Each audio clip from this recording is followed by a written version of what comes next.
Hello students, welcome to study masters. मैं हूं आपका फ्रेंड जीएस राय। तो आज ये हमारा 20th लेक्चर है। इससे पहले हमने 19 लेक्चर देख लिए थे करंट अफेयर के, और आज का हमारा जो 20वां लेक्चर है, जल्दी से शुरू करते हैं। और जिन लोग स्टूडेंट अभी तक पुराने 19 लेक्चर नहीं देखे हैं, डिस्क्रिप्शन बॉक्स में लिंक दिया गया है, वहां से जाके आप लोग पुराने लेक्चर्स देख सकते हैं। फर्स्ट क्वेश्चन देखते हैं। LIC got RBI's approval to hold how much percent stake in IndusInd bank.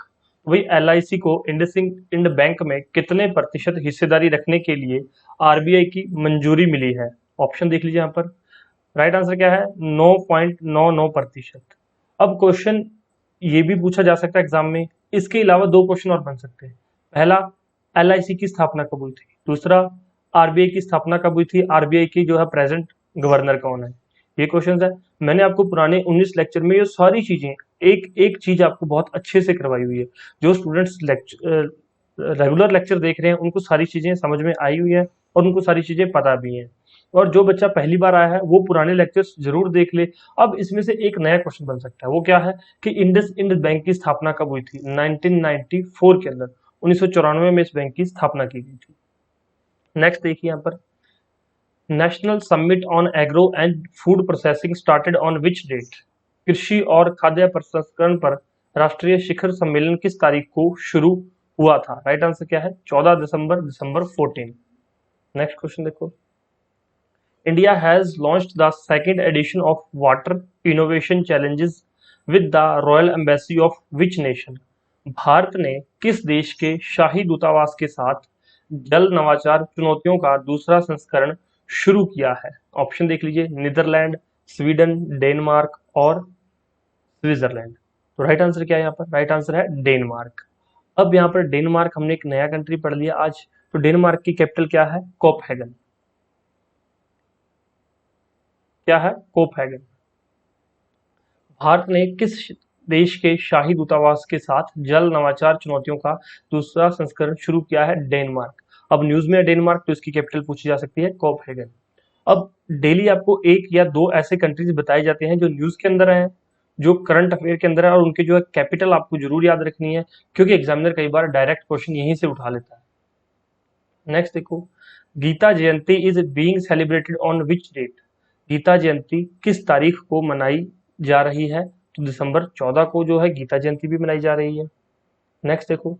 According to the United Nation WESP 2022 report, which is the estimate sorry what is the estimated growth rate of Indian economy in financial year 2022। तो भाई जो संयुक्त राष्ट्र की WESP एक report है, उसके अनुसार 2022 में भारतीय अर्थव्यवस्था की अनुमानित विकास दर क्या है? ये बहुत इंपॉर्टेंट है। अब सबसे पहले तो अगर आपको WESP नहीं पता तो आप क्या आंसर करोगे? तो भाई world world economic situation and prospectus. Situation and prospectus, ये एक रिपोर्ट है जो यूनाइटेड नेशन के द्वारा जारी की जाती है। एग्जामिनर क्या पूछ सकता है कि WESP रिपोर्ट कौन जारी करता है? वहां पर ऑप्शन में आपको IMF, वर्ल्ड बैंक और यूनाइटेड नेशन देखने को मिल सकते हैं। तो आपको पता होना चाहिए कि UN की रिपोर्ट है। और इसके अंदर जो है फाइनेंशियल ईयर 2022 के अंदर इंडियन इकोनॉमी की अनुमानित विकास दर कितनी है वो पूछी गई है। तो राइट आंसर क्या है यहाँ पर? 6.5%। इंपॉर्टेंट है, याद रखेंगे, दर को भी याद रखेंगे, और इससे संबंधित जितना भी डाटा बताया है वो सारा आप याद रखेंगे। नेक्स्ट क्वेश्चन देखो। Which state government has decided to bring a law to regulate online gaming. किस राज्य सरकार ने ऑनलाइन गेमिंग को विनियमित करने के लिए एक कानून लाने का निर्णय लिया है? तो किस स्टेट ने लिया है? मध्य प्रदेश। कैपिटल क्या है इसकी? भोपाल। और इसके CM कौन है? शिवराज चौहान। याद रहेगा आपको सारी चीजें। Which country has awarded a $375 million contract to India for the BrahMos missile? तो भाई किस देश ने ब्रह्मोस मिसाइल के लिए भारत को 375 मिलियन अमेरिकी डॉलर का अनुबंध दिया है? किसने? फिलीपींस ने। अब सिंपल सा चीज है, फिलीपींस आपको बहुत बार मैंने पढ़ाया है। फिलीपींस, इसकी कैपिटल क्या है और इसकी कैपिटल के अंदर किस बैंक का जो है हेडक्वार्टर है? When will PM Modi hold interaction with the startups? PM Modi startup के साथ कब बातचीत करेंगे? 15 जनवरी को उन्होंने की थी। अब यहाँ से ये क्वेश्चन तो शायद ना पूछा जाए, लेकिन एक और क्वेश्चन है, मेक इन इंडिया प्रोग्राम की शुरुआत कब हुई थी, क्योंकि ये भी स्टार्टअप के लिए है। मेक इन इंडिया प्रोग्राम, इसकी शुरुआत कब हुई थी? ये क्वेश्चन बहुत इंपॉर्टेंट है, मैंने आपको पहले भी बहुत बार बताया है। तो आप लोग बताइए मुझे कि मेक इन इंडिया प्रोग्राम की शुरुआत कब हुई थी। मैंने इकोनॉमी के लेक्चर्स में भी बहुत अच्छे से कवर कर दिया है। इकोनॉमी आपको पता है, हिंदी के अंदर इकोनॉमी खत्म हो चुकी है। इंग्लिश के अंदर पॉलिटी जो है कंटिन्यू है, सीरीज पॉलिटी की सीरीज डेली लेक्चर मिल रहा है आपको 4 बजे 4 PM इवनिंग। और जो इकोनॉमी इंग्लिश के इकोनॉमी हिंदी के अंदर है उसका लेक्चर 9 बजे मॉर्निंग में पब्लिश हो रहा है। तो जिन स्टूडेंट्स ने ये रेगुलर फॉलो कर रहे हैं बहुत अच्छी बात है, जिनको नहीं पता इनके बारे में एक बार चैनल पर आकर देख लीजिए, सारे लेक्चर्स आपको मिल जाएंगे। Which ministry has reconstituted the advisory committee on the investor protection and education fund? किस मंत्रालय ने निवेशक संरक्षण और शिक्षा कोष पर सलाहकार समिति का पुनर्गठन किया है? यहाँ पर बिल्कुल सिंपल सा क्वेश्चन है, किसने किया है? सेबी ने, क्योंकि ये क्या है? Advisory committee on investor protection. अब यहाँ पर इन्वेस्टर की बात होगी। अब मैंने आपको सेबी के बारे में सारी चीजें बताई हुई है। सेबी की फुल फॉर्म क्या है, सेबी कब आया था, सेबी एक्ट कब आया, सेबी एक्ट 1992 में लागू हुआ था, और सेबी की स्थापना 1988 में हुई थी, लेकिन इसको जो है कॉन्स्टिट्यूशनल इसको कब पावर्स मिली थी? 1992 एक्ट के तहत। तो ये सारी चीजें आपको बताई हुई है। तो आप ये रिवाइज किया करो, जब तक आप रिवीजन नहीं करेंगे तब तक कुछ भी फायदा नहीं होगा। जितनी मर्जी लेक्चर्स देख लो, कहीं से मर्जी पढ़ लो, आखिर में आपको आपकी रिवीजन ही काम आएगी। इसलिए मैं कहता हूं, अगर आपके पास नोट्स नहीं है तो नोट्स किसी से कॉपी कर लो, ले लो, लेकिन रिवीजन करो। कई बार क्या होता है स्टूडेंट, मतलब बच्चे क्या करते हैं, अभी बुक उठा के बैठ जाते हैं कि अभी मैं पूरा पढ़ूंगा, लेकिन पेपर अगर सर पे है तो भाई नोट्स ले लो, नोट्स से पढ़ो, इससे आपका फायदा होगा। 500-700 रुपए 1000 रुपए कोई बड़ी बात नहीं होती, अगर इससे आपकी लाइफ सेट हो रही है। हाँ, अगर वैसे है आपके पास 1-2 साल पढ़े हैं तो आराम से अपना किताबें पढ़ो, सारी किताबें पढ़ो, नॉलेज इकट्ठी करो। लेकिन जब पेपर सर पे आ जाता है, जब पेपर पास होता है, तब स्ट्रेटजी को चेंज करना पड़ता है। सेम स्ट्रेटजी से कभी काम नहीं बनता। थोड़ा सा इन बातों को सोच लिया करो, ध्यान रखा करो इनका। Who has been appointed as the president of the Institute of Chartered Accountant of India ICAI for the year 2022-23? तो वर्ष 2022-23 के लिए भारतीय चार्टर्ड अकाउंटेंट संस्थान के अध्यक्ष के रूप में किसे नियुक्त किया गया? तो देबाशीष मित्र को इसके अध्यक्ष के रूप में नियुक्त किया गया है। और क्वेश्चन बैंक जो है बाइलिंगुअल रहेगा। बाइलिंगुअल आपको जैसे हिंदी और इंग्लिश में क्वेश्चन करवा रहे हैं अभी, इसी तरह से क्वेश्चन बैंक रहता है, चैप्टर वाइज रहता है, सब्जेक्ट वाइज है। आप अगर लेना चाहे तो व्हाट्सएप पे कांटेक्ट कर सकते हैं। इसके अलावा शॉर्ट नोट्स हैं, अभी मैं बात कर ही रहा था पहले कि हाँ आप लोग जो है शॉर्ट नोट्स ले सकते हैं, क्योंकि कम समय में अगर आपको पूरा सिलेबस रिवाइज करना है तो आपको शॉर्ट नोट्स ही काम आएंगे। अगर आप अभी सारी किताबें उठा के बैठ जाएंगे तो नहीं बात बनेगी। एग्जाम सर पे स्ट्रेटेजी थोड़ा चेंज करो, रिजल्ट जरूर मिलेंगे। टेस्ट सीरीज है, कुछ बच्चों का सिलेबस पूरा हो चुका है तो टेस्ट सीरीज ज्वाइन कर लीजिए, क्योंकि टेस्ट सीरीज से जितने ज्यादा आप टेस्ट अटेम्प्ट करेंगे उतना ही फायदा होगा। एक तो क्वेश्चन रिपीट हो सकते हैं, रिपीट होते हैं, इससे आपको बेनिफिट मिलता है। दूसरा क्या होता है, जो नेगेटिव मार्किंग रहती है, अगर आप लोग ज्यादा से ज्यादा टेस्ट अटेम्प्ट करेंगे तो नेगेटिव मार्किंग की हैबिट आपकी खत्म हो जाएगी। आप गलत क्वेश्चन करने से गुरेज करेंगे, आप गलत क्वेश्चन करेंगे ही नहीं कि ये मुझे नहीं आता, ये मुझे करना भी नहीं है। तो टेस्ट सीरीज ये आपको एक्यूरेसी के लिए बहुत हेल्प करती है। Which state government has tied up with the British Council to expand higher education? तो भाई किस राज्य सरकार ने उच्च शिक्षा के विस्तार के लिए ब्रिटिश काउंसिल के साथ समझौता किया है? अगर इसका आंसर आपको मैं अगर आपने नहीं पढ़ा होगा तो आप पंजाब ही टिक करेंगे, क्योंकि पंजाबी लोग बहुत ज्यादा जो है फॉरेनर में सेट हो रहे हैं, तो आपको लगेगा कि शायद हायर एजुकेशन के लिए ब्रिटिश काउंसिल के साथ गवर्नमेंट ऑफ पंजाब ने समझौता किया, लेकिन इसका राइट आंसर क्या है? गवर्नमेंट ऑफ तेलंगाना, जिन्होंने ब्रिटिश काउंसिल के साथ समझौता किया हायर एजुकेशन के लिए।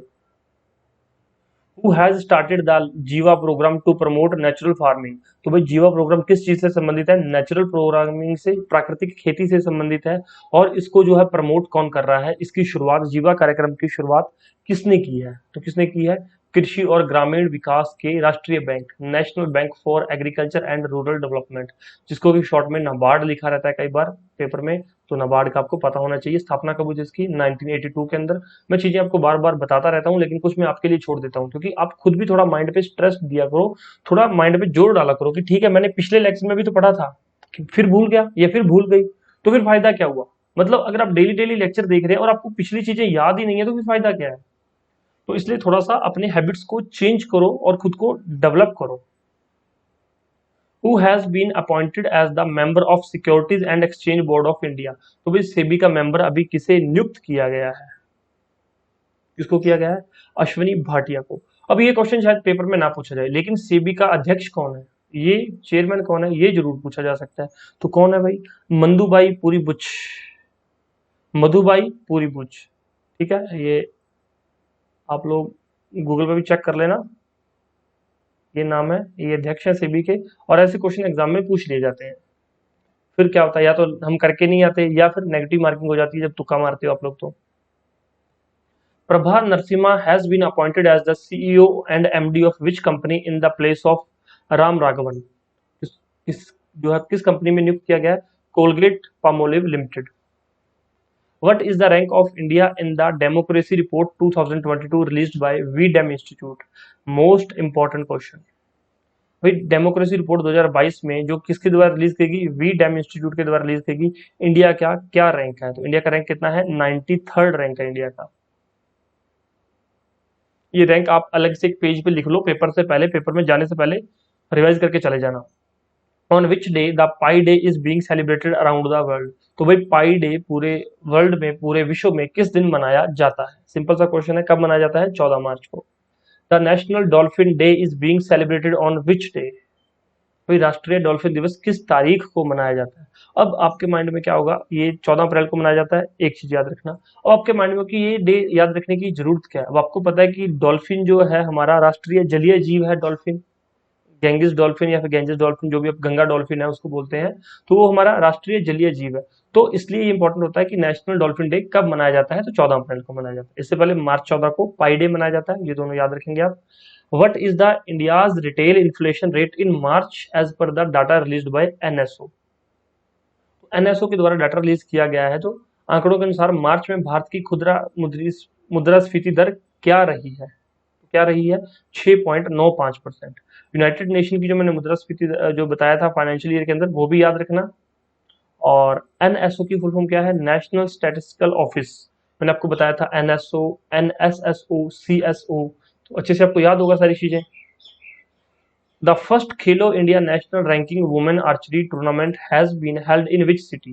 अभी अब फर्स्ट है Khelo India national ranking women archery tournament, तो भाई पहला है, तो ये किस सिटी के अंदर मनाया गया है, किस सिटी के अंदर, जमशेदपुर। अब जमशेदपुर कहाँ पर है, ये झारखंड के अंदर, झारखंड में है ये प्रेजेंट। नेक्स्ट देखो, who has been appointed as the chief G20 coordinator of India for the upcoming 2023 G20 summit. वे आगामी जी 2023 G20 शिखर सम्मेलन के लिए भारत के मुख्य G20 समन्वयक के रूप में किसे नियुक्त किया गया है। तो किसको नियुक्त किया गया है, हर्ष वी श्रृंगला को, हर्ष वी श्रृंगला को नियुक्त किया गया है। ये आपके आंसर दिए गए हैं, और बहुत ही जल्द मैं आपको सारी पीडीएफ जो है ये इसकी इन्फॉर्मेशन प्रोवाइड करवा दूंगा कि आप कहाँ से और कैसे डाउनलोड कर सकते हैं। क्योंकि काफी स्टूडेंट्स कह रहे हैं कि सर हमें पीडीएफ डाउनलोड करनी है, सर हमें रिवीजन पर्पज के लिए पीडीएफ चाहिए। तो बहुत ही जल्द आपको सारी पीडीएफ कंपाइल करके जो है प्रोवाइड करवा दी जाएंगी। वो कहाँ से डाउनलोड होंगी, कैसे होंगी, वो सारी चीजें आपको डिटेल बहुत जल्द मिल जाएगी। अगर आपको उसमें से किसी की भी नीड है तो आप लोग मैसेज करके व्हाट्सएप पे पता कर सकते हैं। और जो है और अपडेट्स के लिए चैनल को सब्सक्राइब कर लीजिए, साथ में बेल आइकन जरूर दबाइए, और पढ़ते रहिए और रिवीजन जरूर करते रहिए। कोई डाउट हो तो पूछ लीजिए। Thank you so much. Video कैसी लगी मुझे जरूर बताना, और वीडियो को लाइक और शेयर करना बिल्कुल ना भूलो। Thank you.